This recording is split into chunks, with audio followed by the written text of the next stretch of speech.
таъсири хуби хича мерасонад. Барои чӣ? Ин як рӯҳияи халқа боло бардоштан. Агар ҳамин хел фикр кунед, як рӯҳияи халқа боло бардоштан аст ки ин худаши чӣ нест. Лекин мо чӣ мегӯем? 15% баланд шудааст.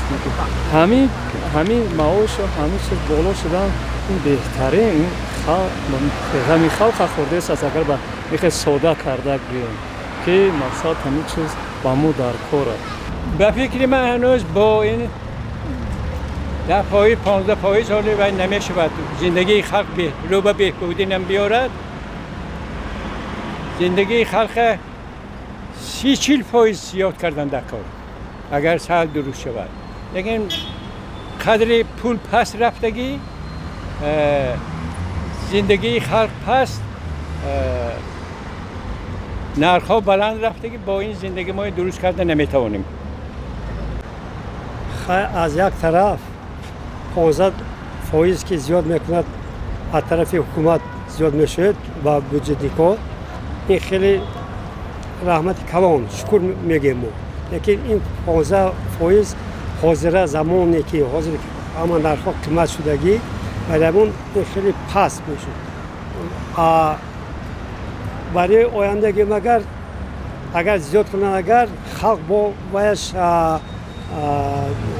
چیش الهامش باز بسیارتر میشد و با بسیارتر کار کردنش ممکن و با مهنت میکند.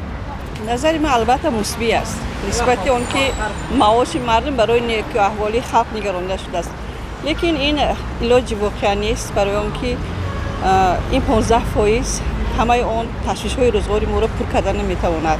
خیلی کم است نسبت اون بازارهای اقتصادی که امروز از ما طلب میکند. ببینید که با یک معاشی که من همچون معلم کار میکنم 1000 تومان پول میگیرم. در 1000 تومان ما برای یک ماه نمیرسد.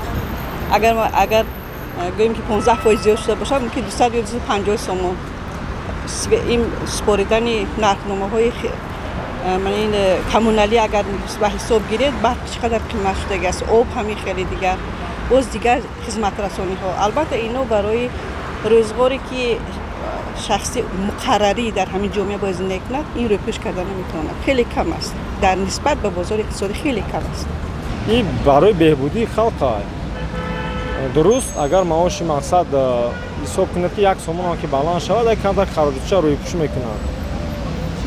یگم مقصد از جهت وای منفی ندارد به حساب من از کدام لحاظ از لحاظی که اگر نرخ بازار همین خیلی کس ایستاد اگر در حالتی که موادهای عضوقواری اولین درجه نرخ خود را تغییر دهند در این حالت خیلی بد تغییر می شود.